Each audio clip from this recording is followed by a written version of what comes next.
어제와 동일한 본문의 말씀 우리 한 절씩 교독하면서 읽도록 하겠습니다. 그 후에 예수께서 디베레 호수에서 또 제자들에게 자기를 나타내셨으니 나타내신 일은 이러하니라.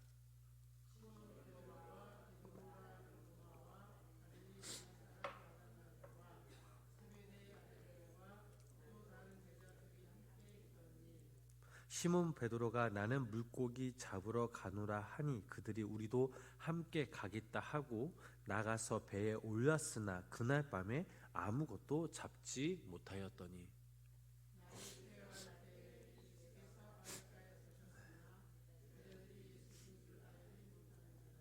예수께서 이르시되 얘들아 너희에게 고기가 있느냐 대답하되 없나이다.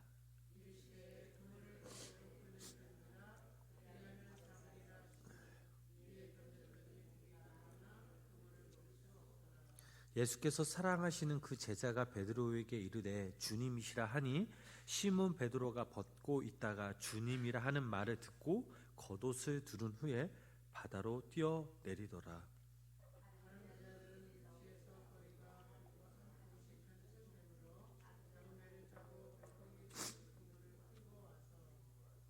육지에 올라 보니 숯불이 있는데 그 위에 생선이 놓였고 떡도 있더라.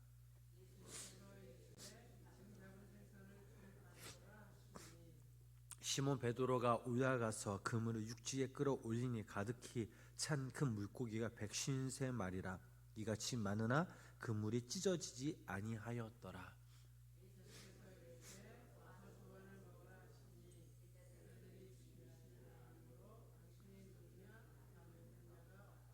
예수께서 가셔서 떡을 가져다가 그들에게 주시고 생선도 그와 같이 하시니라.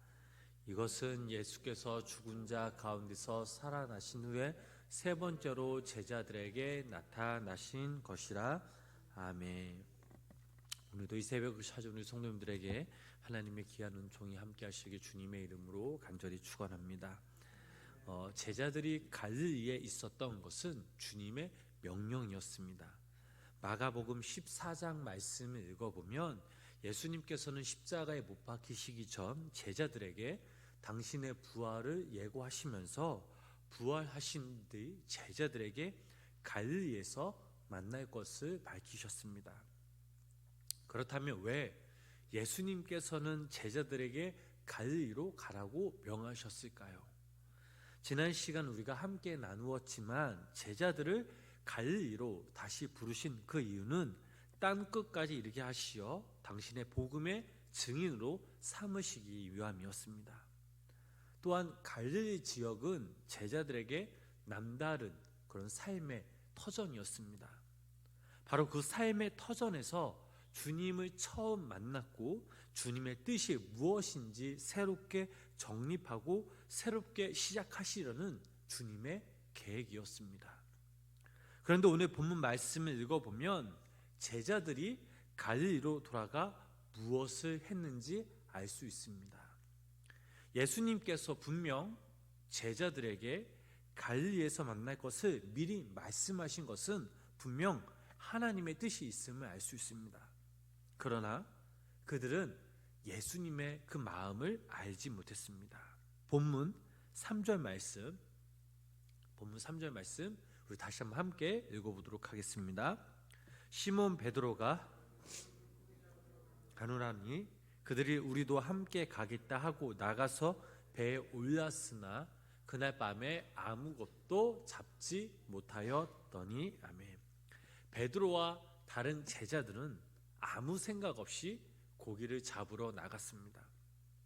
고기를 잡아서 필요한 사람들에게 나눠주려는 그런 마음이 아니라 단지 예전의 어부였기에 옛 삶으로 다시 돌아간 것입니다.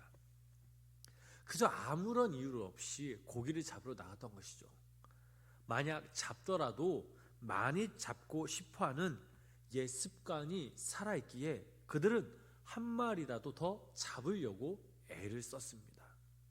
하지만 그들의 상황이 어떠했습니까? 우리 4절 말씀 계속해서 읽어보도록 하겠습니다. 날이 새어갈 때에 서셨으나 제자들이 예수이신 줄 알지 못하는지라. 아멘. 예수님은 십자가에 돌아가시기 전 제자들에게 갈릴리에서 만날 것을 약속하셨습니다. 그래서 그들은 갈릴리 지역에 지금 와 있습니다.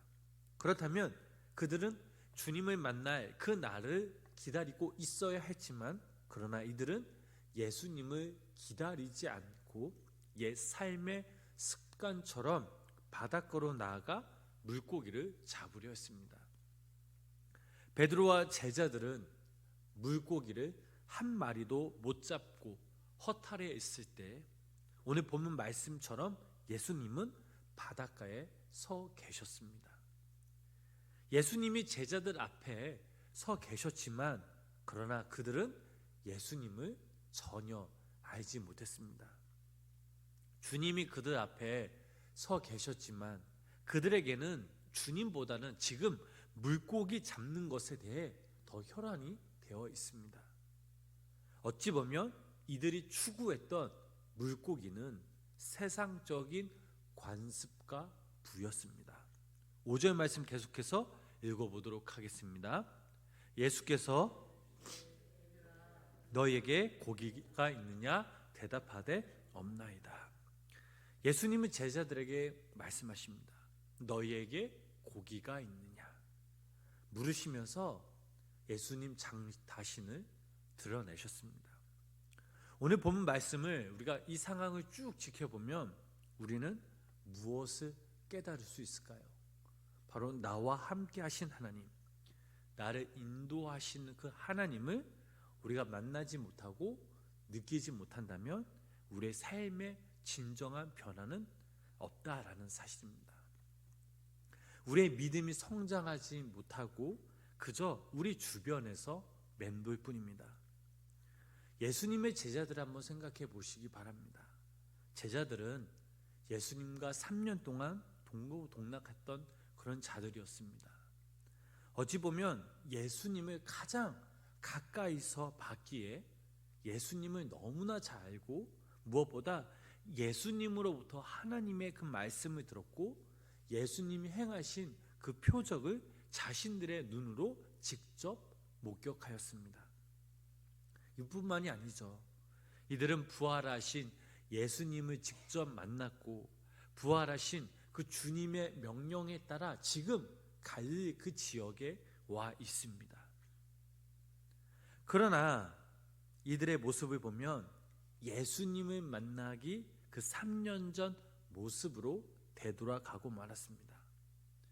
예수님이 그들 앞에 서 계셨지만 그들은 예수님을 알아보지 못하고 고기 잡는 데만 힘을 쏟고 있었습니다. 생각해보면 참으로 어이없는 제자들의 모습이죠. 그러나 어찌 보면 이들의 모습이 우리의 모습과 별반 차이가 없음을 깨닫습니다. 우리들 역시 주님을 믿는다라고 고백하면서 우리와 함께 하신 하나님, 또 우리를 인도하신 그 주님을 의식하지 못하며 살아갈 때도 분명 있습니다. 하나님을 믿는다라고 하면서 우리가 제약의 길로 들어서고 세상적인 부와 명예와 그 욕심에 우리가 사로잡혀 살아가는 경우도 있었습니다. 시편 3편 말씀 읽어보면 다윗의 아들 압살롬의 쿠데타를 피해 다윗이 도망가는 그런 장면이 나옵니다. 말씀을 읽어보면 다윗의 그 상황이 어떠한지, 그 심정이 어떠한지 자세히 나오고 있습니다. 3편 1절 말씀 보면 여호와여 나의 대적이 어찌 그리 많은지요 일어나 나를 치는 자가 많으니이다 라고 다윗이 고백합니다. 다윗은 하나님께 자신의 비참함을 울부짖으며 고백합니다. 어찌 보면 지금 다윗은 벼랑의 끝에 서 있습니다. 그저 처절한 인생입니다. 그러나 갑자기 3편 말씀을 읽다 보면 놀랍게도 반전의 내용이 시작이 됩니다. 6절 말씀이죠. 천만이 나를 에워싸 친다 하여도 나는 두려워하지 아니하리다 라고 다윗이 고백합니다. 절망 가운데, 낙심 가운데 빠져 있었던 다윗이 어찌 이러한 고백이 나올 수 있었겠습니까? 그 대답은 한 가지. 다윗은 아들 압살롬을 피해 다니면서 나와 함께 하신 그 하나님을 깨달았기 때문입니다. 언제 깨달았습니까? 5절 말씀을 읽어보면 이런 말씀이 있습니다. 내가 누워 자고 깨었으니 여호와께서 나를 붙드심이로다. 여호와께서 나를 붙드심이로라는 그 하나님의 임재를 다윗이 경험합니다. 다윗은 자신을 쫓는 아들 압살롬을 피해 깜빡 잠이 들었습니다. 그저 피곤한 몸을 이끌고 잠시 누웠을 뿐인데, 그리고 일어났을 뿐인데, 다윗은 자신과 함께 하신 그 하나님을 느꼈습니다. 하나님께서 나와 함께 하지 않으셨다면 나는 이미 아들 압살롬에게 사로잡혔을 거다. 하나님이 나와 함께 하시지 않으신다면 이미 나의 호흡은 멈췄을 거다라는 주님의 임재하심을 다윗이 경험합니다. 하나님이 함께 하신다는 것을, 그 사실을 느꼈을 때에 다윗은 더 이상 두려울 것이 없었습니다. 그저 자신의 삶을 주님께 온전히 맡기고 믿음으로 나아가는 방법밖에 없었습니다. 사랑하는 우리 성도 여러분, 만약 주님이 우리와 함께 하지 않으신다면 우리는 이 새벽 이 자리에 나올 수 없음을 고백합니다. 주님이 우리와 함께 하시기에 우리는 주님과 호흡할 수 있었고 또 믿음의 자녀로서 살아갈 수 있었음을 고백합니다. 주님이 우리와 함께 하시기에 오늘 이 시간 우리는 주님을 믿는다라며 또 주님을 사랑한다라며 우리의 입술로, 우리의 마음으로 고백할 수 있습니다. 이것이야말로 주님이 우리와 함께 하신다는 가장 확실한 증거가 아니겠습니까? 그렇게 성도 여러분, 여러분 삶 가운데 지금 무엇이 두려우십니까? 무엇 때문에 근심하며 걱정하고 계십니까? 시편 3편에 나오는 다윗처럼 나와 함께 하시는 그 하나님을 느끼며 주님을 향한 그 믿음과 고백으로 나아가시는 믿음의 성도님들 되시길 주님의 이름으로 축복합니다. 나와 함께 하시는 그 하나님을 매 순간 살아가면서 우리가 느끼며 경험하며 살아갈 때 우리는 비로소 믿음이 무엇인지, 하나님의 은혜가 무엇인지 우리는 새삼 경험하며 살아갈 수 있습니다. 제자들을 보시기 바랍니다. 그들은 눈앞에 서 있는 예수님을 알아채지 못했습니다.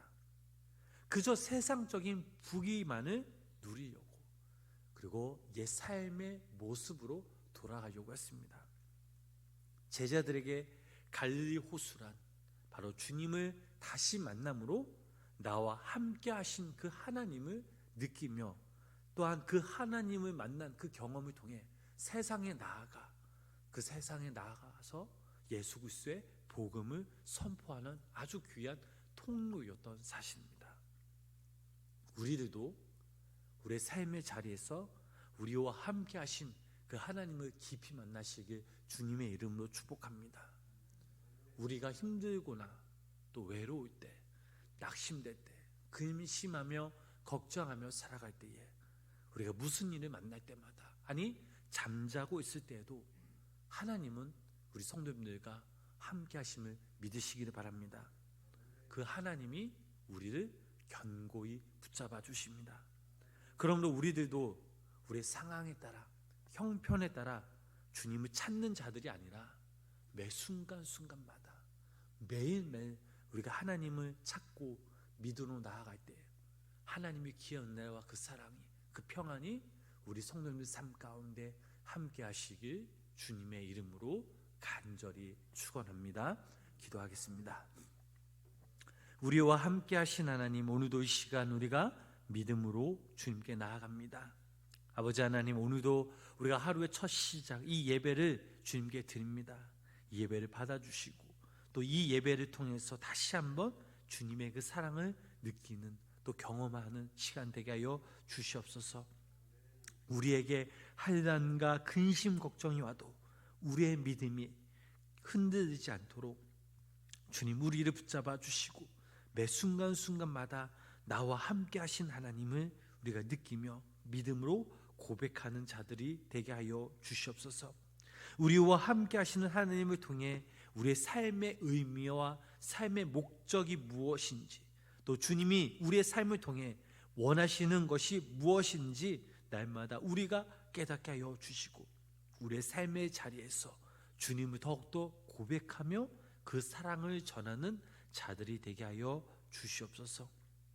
이 시간 우리가 머리 숙여 함께 기도하며 나아갈 때에 하나님 우리의 기도를 들어 주시옵소서. 우리의 상황과 우리의 형편과 우리의 마음을 아시는 그 주님께서 오늘 이 새벽 우리를 위로하여 주시고 사랑한다 내 아들아, 사랑한다 내 딸아, 내가 너를 잘하노라, 내가 너를 귀히 여기노라라는 주님의 음성을 듣게 하여 주셔서 오늘 하루 그 주님의 음성과 주님의 마음 때문에 또 주님이 주신 담대한 큰 믿음으로 예수 그리스도의 이름으로 승리하며 살아가는 귀한 믿음의 성도님들이 세미도록 성령님 인도하여 주시옵소서. 예수님의 이름으로 간절히 기도드렸습니다. 아멘.